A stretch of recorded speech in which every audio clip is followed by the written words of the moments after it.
Hello everybody, welcome to Atlantis Freediving video, and this will be a video with PoloSub representative Daniel Mann. We will be talking about the wetsuits, the way they manufacture the wetsuits, all their properties, and a lot of more information that you would like to know.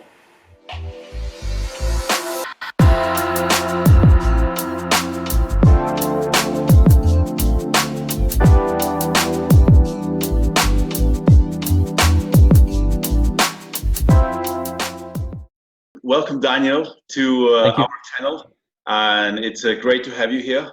And thank you for having me. I'm really excited. Yeah, I'm really excited that we managed to do this. And yeah, let's get into it. I would like to ask in some questions about PoloSub and basically just talk a little bit about the wetsuits in general. So first question in my part would be. How did the PoloSub came to being PoloSub? How did PoloSub start with the wetsuit manufacturing process and all that? So the founder, Giuliano Tagliacozzo, he is quite a odd-shaped man. He's quite small, so he's not very tall, and he had a lot of trouble finding a wetsuit to fit him for his main passion of spearfishing and free diving. So all the wetsuits available off the shelf just didn't fit properly, and as we'll find out, that a good fitting wetsuit is essential to comfort in the water. So he just decided, I'll make my own. So in 1994 is when he founded PoloSub. And yeah, it kind of just went from there. He started making his own wetsuits, and then I think a lot of his friends said, hey, I want a wetsuit that fits properly as well, and the business just developed from there. So he's actually Giuliano. Is he in trade somebody who like a tailor who can cut and sew, or is just went straight and just learn as he goes? Or I don't think making wetsuits is actually a super complicated process. If you're just making one or two, you or I could probably do it easily enough, but making them well and in large quantities is a different story. So when he first started, it was just him cutting, gluing, and then he learned all the techniques himself. And now today there's a few more people involved in the business and the manufacturing process, but it's still very small, sort of like almost, he describes it as his second family, because it's only a dozen people that are actually manufacturing these things. Yeah, it's funny how if it's such a smaller business, but still the delivery time of tailor-made wetsuit is still quite short in relative to competition of some other brands. It's in many cases just a month from the time you order. And one thing that really makes me surprised is because one thing that I really like about PoloSub is the way they fit. And we've been ordering in our center and other centers a lot of PoloSub suits for tailor-made suits to our clients, and 99% is a perfect fit. Yeah. I found that also, that the comfort level is just like nothing else compared to having a suit that's just off the shelf made for most people. There's just nothing like it, because I'm quite a small person as well. My frame is very skinny. I'm sort of tall and skinny, so most wetsuits are they're either too short on the arms and the legs, or and then really tight around the face, or they're too baggy. So that's why I use them. Absolutely. This is why I was thinking that maybe they have a group of people who they're really good at judging the measurements and properties and making the suits to make the best fit. Because of course everybody is different, and somebody's taller or shorter, with wider shoulders or longer legs.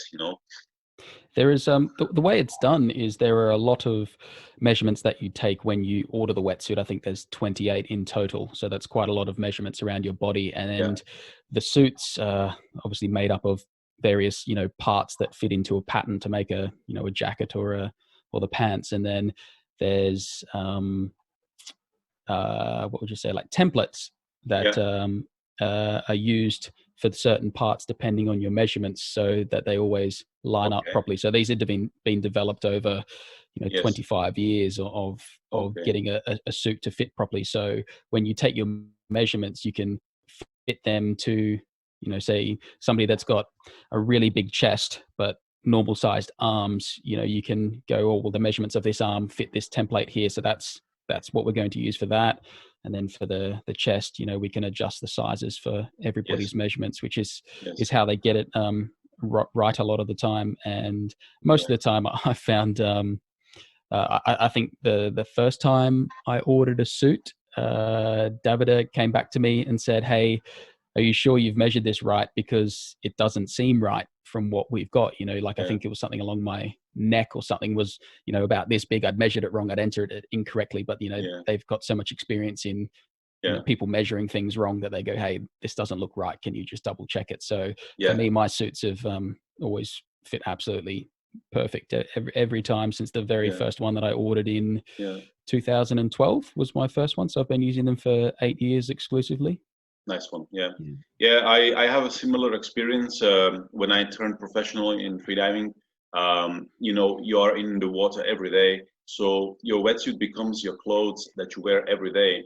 So you better be comfortable. I mean, a lot of people who work maybe outside, outdoors, on the building sites and so on, they probably have the same experience, that it is not always worth to save money on your clothes and equipment that you use every day, especially if you use it a lot. For sure. Then the way that not only the comfort, but what I found was, for example, when I dived every day, maybe twice, I have had a suit. I had two suits actually. I had one which was off the peg, just a normal standard suit you buy online or whatever. And that was a 5mm wetsuit. And then I had another one, which was actually also from Italy, but a different company, made to measure. It was 3mm suit. And they both wore down very, very fast. So in a space of 1 or 2 months of everyday diving, if you calculate it, if you do, let's say 20-25 days of diving twice a day, that's 50 dive sessions. In 2 months, you have 2 years of, for somebody who's diving every weekend. Definitely. That's 2 years of every weekend of diving in 2 months. So I found that what really makes the wetsuit go bad is the process of dressing up, taking it off. That's when most of the damage occurs. This is where I find where you keep pulling on the same points. Where your jacket, you put on your jacket, you put in your pant, you keep pulling on the same points, and you do that over 100 times, and you will start seeing little tear marks. No matter how careful you are stretching the neoprene, you're putting absolutely. At it. And this is where I found that materials, I don't know if it's a materials or if it's craftsmanship, maybe both, from PoloSub, they seem to be very good, very well thought. I mean, even the way the wetsuits are finished off is very thoughtful. So for example, as I compare it to another suit that I had, it was also made to measure, was much more expensive than PoloSub. And for example, the cut on the wrist was totally open. Raw neoprene, just raw neoprene, just cut. There was no finish, and that's because these were the parts that they have to stretch to get your arms through, and they were start tearing on the outside, and basically that tear just especially on the smooth skin wetsuits, it's not so important on the a lined wetsuit, but for primarily free diving, you're going to be using a smooth skin wetsuit. The little wrist cuff that they put on there is just to stop sort of that wear and tear. I think Giuliano himself, because he knows how to put a wetsuit on and off, he prefers not to have it, that little bit on there on his wetsuits. He says, well, I don't want to cause any additional costs to my own wetsuit, so I might as well just use it like that. Some people find it more comfortable. It's personal preference. You can have it if you want it or you don't want it. But yeah, the cuffs, and especially around the face as well, when you're taking your hood on and off, it's very, very easy to rip. So that's why they put that little bit of jersey there. It might not be as comfortable as not having it, but I guess the trade-off there is, durability versus comfort. That's always the big trade-off in wetsuits. Yeah. Cool, very good. Let's have a talk a little bit about the neoprene, because this is the main part that the wetsuit is made from. And basically, a lot of people, we talked about this already before. A lot of people talk about different particular brand of neoprene. So if you are making a wetsuit, you basically, if you correct me if I'm wrong, you buy the whole batch of neoprene, which come in a huge roll, almost like when you buy a carpet, and then you cut it up in the pieces and you glue it together and make it fit. So these neoprene patches or neoprene material can come in different, how do you call it, in different, not the dimensions, but different properties. Yeah, properties, characteristics. And I think on the market there would be maybe 3 or 4 or 5, 6 maybe main manufacturers, manufacturers who make neoprene with different characteristics each.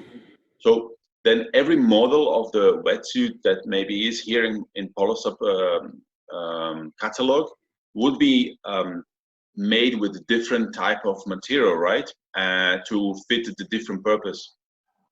Yeah, so when neoprene's actually made, because it's a rubbery foam type stuff, they will pour a block of it, say maybe 30 centimeters thick, big block of it, and then that up with a special machine to cut it up. So you're obviously going to get variances in the way it when they make it, when it cures, when it sets. You're going to get, say, it might be more slightly denser at the bottom than it is at the top because of the way the air expands out of the foam and that sort of thing. So there's a lot of inconsistencies in the manufacturing. And one thing that Giuliano was talking about neoprene is that people might get hung up on saying, I want Yamamoto 39, or I want, Huaya or whatever it's called, this particular brand and this manufacturer. But there's, like anything, there's a lot of inconsistencies in manufacturing. So what they generally go for is they'll get a sample of a batch and say, this meets our characteristics for what we want to put in our suits, and not so much get hung up on, it has to be, this brand or something like that. It's kind of, a little bit like wine. Sometimes, people get in their head that, I have to have French rosé. That's the best rosé in the world. I won't have any rosé unless it's French. Well, you can go to other parts of the world and they could maybe make the rosé just as good, or if not better, but people have it in their head that it has to be, it's not French, it's not good.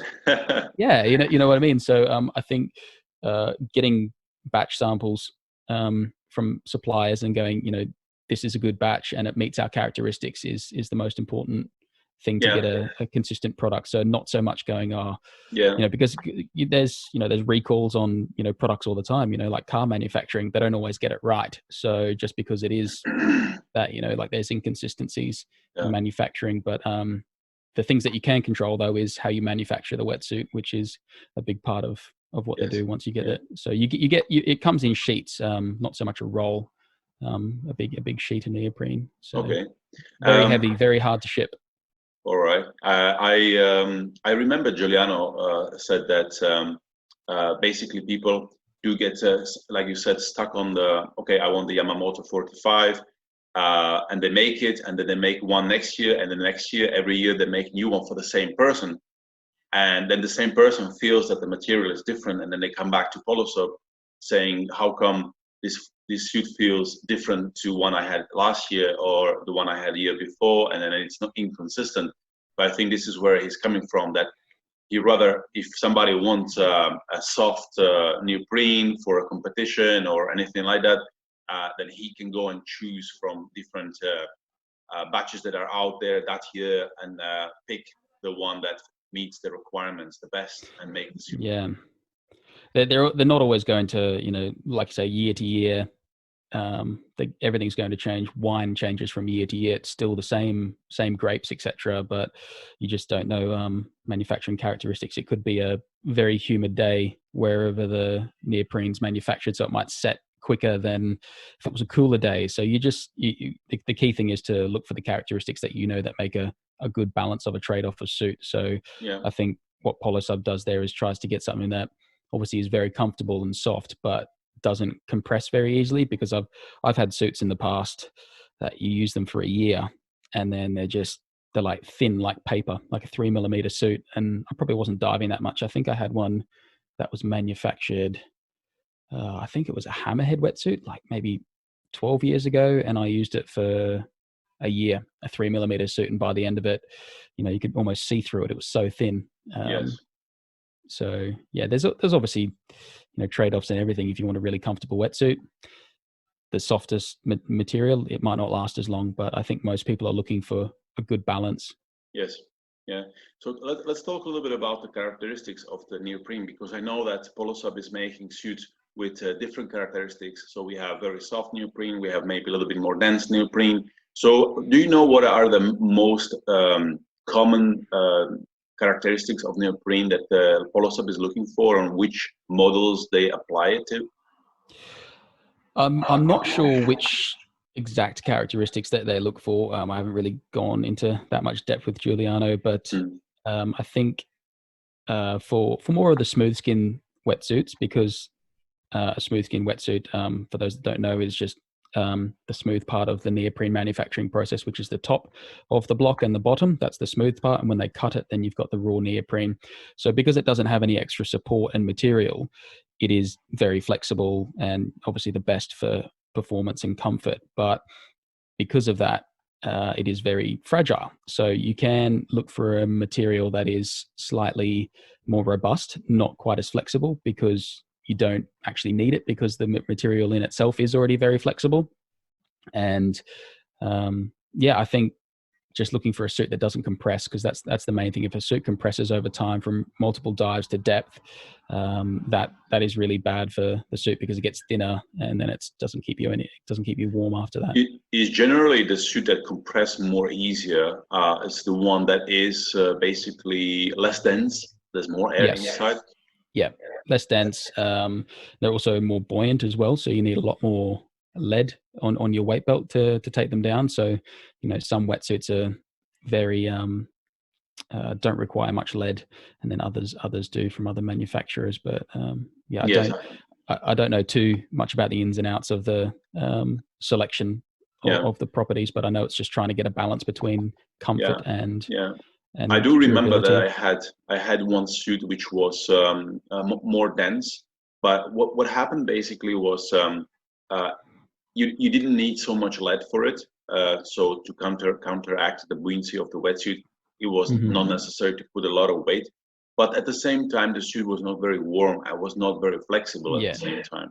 Yeah. Now, what I find with PoloSub wetsuits is that they come in 3.5, 5.5, 7.5. Can you explain why is it 3.5 not 3, and 5.5 not 5? So basically, when you get, say for instance, a Forza Tray wetsuit, which is what they're known for, their flagship sort of smooth skin hybrid wetsuit, which has a layer of open cell neoprene, then it has a jersey in the middle, and then it has the smooth skin on the outside. Adding that extra layer in the middle there and the gluing process to do that adds the extra 0.5 millimeter. And I think it's just I think I'd use the 3.5 mil just because it's a better balance, because if you go down to say a 3 mil in that, you might only have the insulation properties of 2.5 mil of neoprene, because you're taking up a little space of that. Also, when you have a jersey wetsuit, so lined on the outside, which is probably what most people would use for a spearfishing wetsuit, is a nylon outside and open cell inside. If you make it 3 mil, it's not going to be as warm, because you're not having 3 millimeters of actual neoprene, if you know what I mean, because you're taking some of that space up for the lining. So I think that's why they opt for the extra 0.5 millimeter, because then you are getting the insulation properties and thicknesses of genuinely 3 or 5 millimeters. So that's probably the reason that they do that. Good. Yeah. And then otherwise people will say, oh, this 5 mil wetsuit's not very warm. Well, technically it might only have 4.5 millimeters of neoprene in there if you take into account the extra layers. So that's why they do it too. That's why I presume over they time do it. also it can stretch in some areas, especially if it's not well-fitting suit. A lot of times people don't realize, but if they get a suit which is not fitting well, it actually stretches in some areas and then it becomes thinner. Definitely, yeah. And tell me a little bit more about also the color schemes, because the PoloSub has some really, really nice and big selection of color schemes. Are they hand painted or? Yes, they are hand painted. So if you get a suit that's got smooth skin on the outside, it has the ability to be painted. And if they don't paint the sheets, it's quite a labor-intensive process. You might look at the price for the painting and go, wow, that's quite expensive, but they are hand painted. So you get the process is the order comes in, it gets measured up, it gets cut, all the pieces. So for a wetsuit you might have 15, 20 different pieces that all go together. Then that gets cut, and if it has to get painted, you have to take all those pieces and take them to somewhere that's got a lot of area, because you have to lay out 20 pieces of neoprene, so it needs a lot of space. And then they paint that, because if you just paint the whole sheet, a whole sheet, and then cut it out and glue it, the pattern doesn't match. So where you've got the seam, so if your pattern goes one way, it doesn't work. So that's why you see that the pattern can flow through the entire suit, because they are hand painted. So you can get anything you want painted on there. If you want a suit that's bright pink and red, you can have a suit that's bright pink and red, because it's hand painted. So they do offer a standard sort of couple color schemes, etc., that are quite popular. But if you really want to have a hand painted suit, you could put your name on it or anything like that. You could put Atlantis Freediving on the back or something like that. So we do. Very good. It's just a very labor intensive process, because the whole thing is handmade. Everything is made one by one. It's rather than made it in batch. 100 suits the same. Every suit is made one by one. All the suits are custom. I think for certain places, for people looking for an entry level suit or some big dive shops, they will make a regular size suit, like a small, medium, large. But obviously that's never going to fit as good as a fully customized suit, which is incredible, that the value that you can get from, say, a PoloSub wetsuit for the equivalent thing in Australia. I've seen some wetsuits for sale for, say, $600, which is just a suit made by the thousands for $600. No guarantee that it will fit properly. And then I could get a PoloSub suit for, say, $500. And I think, where's the sense in getting a suit that doesn't fit properly? Because that ultimately, if it doesn't fit you properly, it doesn't work. Wetsuits work because they don't let water move around your body. You see a lot of new divers. If you see a photo of them, they've got rolls of neoprene up around here or around their neck, and you think, you must get so cold in that wetsuit, because it doesn't fit properly. It's critical if you want, as as a performance professional freediving athlete. Absolutely, comfort, relaxation is absolutely critical for your performance. Let's get back to the topic of the price, because it is a little bit more expensive than just a regular suit you can buy in the shop that is made by a table. If you you need to find which category in that table you fit into, and then you pick that size. But definitely there is a little bit of a price on top. Obviously, it has to cover the main labor work and time of producing one suit rather than many. So it gets a little bit more expensive, but actually it is not that much. I think in euros it is only about 40, 50 euros, a little bit more expensive, 40 or 50 euro more expensive than a regular suit. If you're talking about one of the base models that most of the time people use here, the lined open cell suit. Just the standard sort of free diving suit. If you want to go a higher model or more comfortable or more designed suit for yourself, then it gets a little bit more expensive. But yeah, you have hand painted suit. It is unique, isn't it? They're all. I visited the little factory, a little warehouse, or it's tiny actually, in Rome, and you have people that are gluing the suits by hand. So there's no. Basically, when you say in China, where they manufacture thousands of suits, they put the glue on the suits, put them all together, and then expose it to UV light, and it sets like that. So they can manufacture thousands of suits. Whereas in Rome, they're using a proper 2-part neoprene glue, and it's all glued by hand. This is not an together. easy process, isn't it?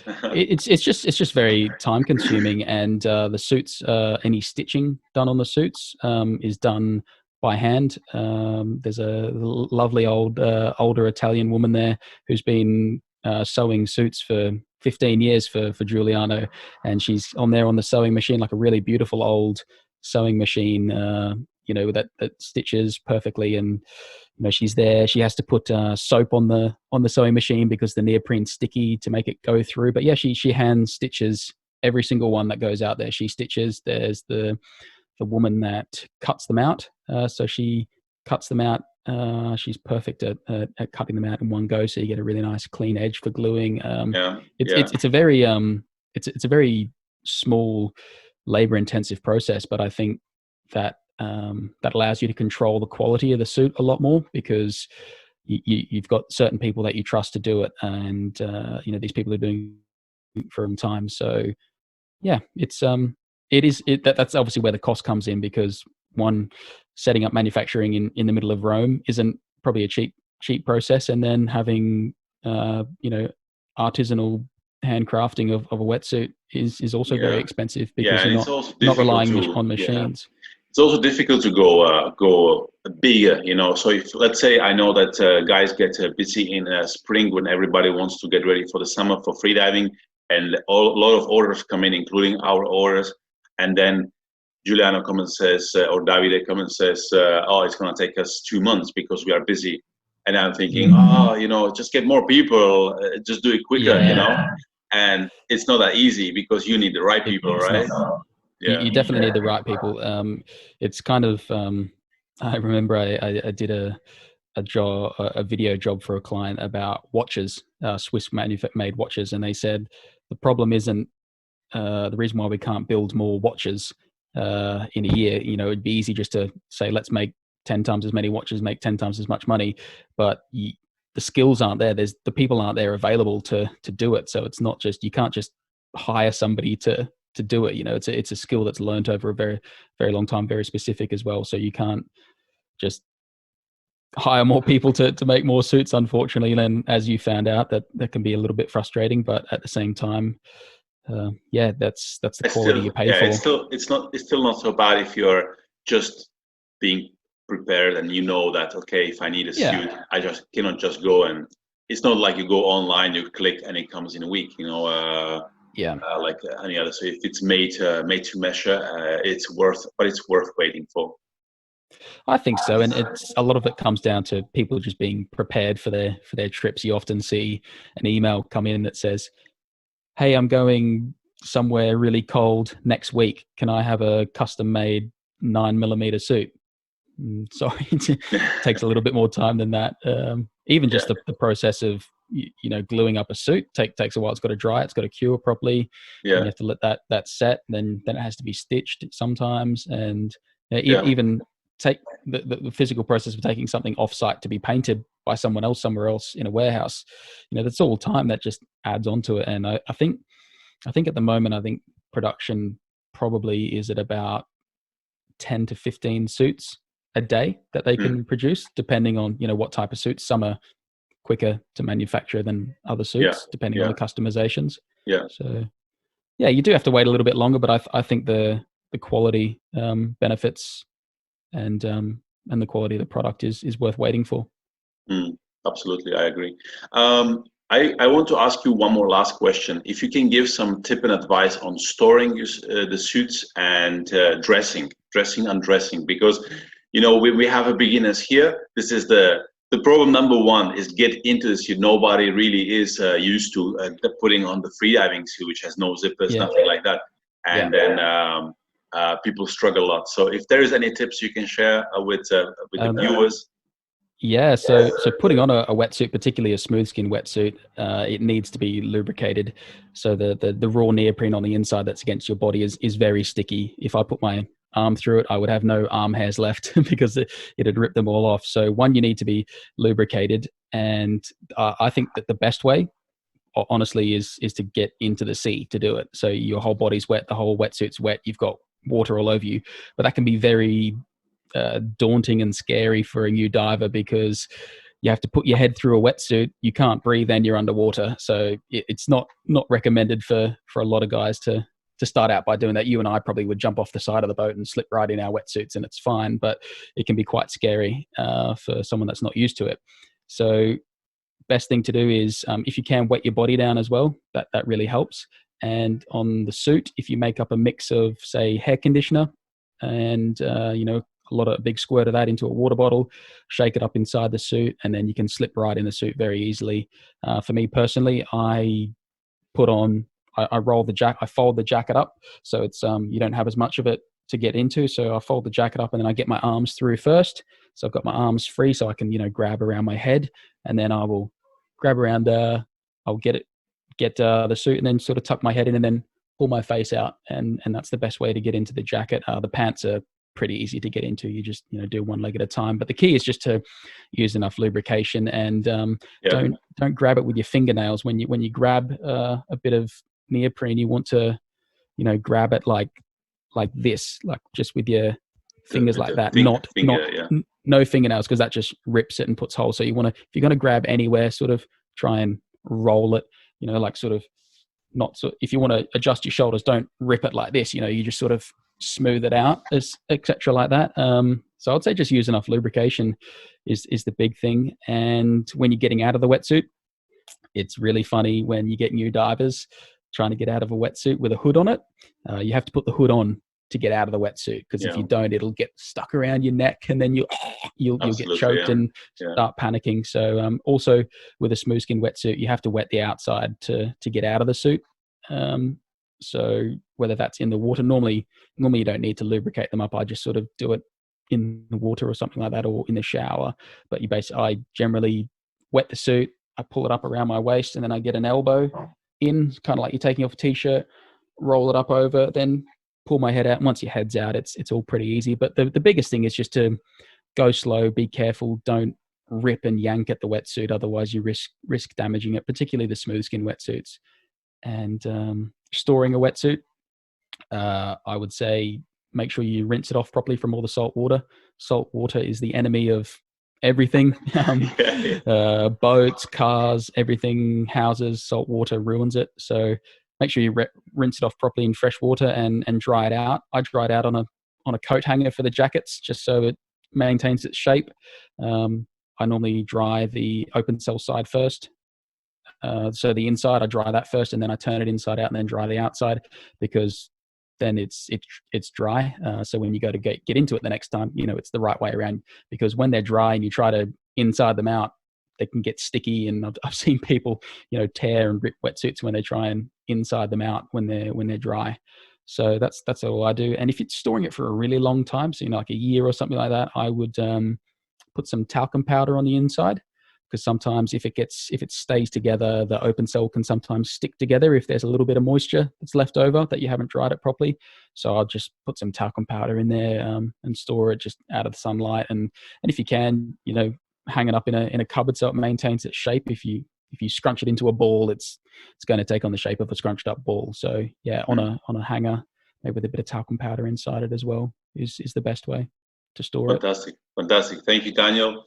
Daniel, it was great to have you on the video, on the channel. Thanks for your time, and thanks for all the tips, all the information, all the insight that you gave us. And I really hope we're going to meet someday, and if you can make it over here or we meet somewhere else, it would be great to dive together. My pleasure. I would love to come to the Canary Islands and dive there, and maybe you can teach me how to dive a little bit deeper. Let's take that as a challenge.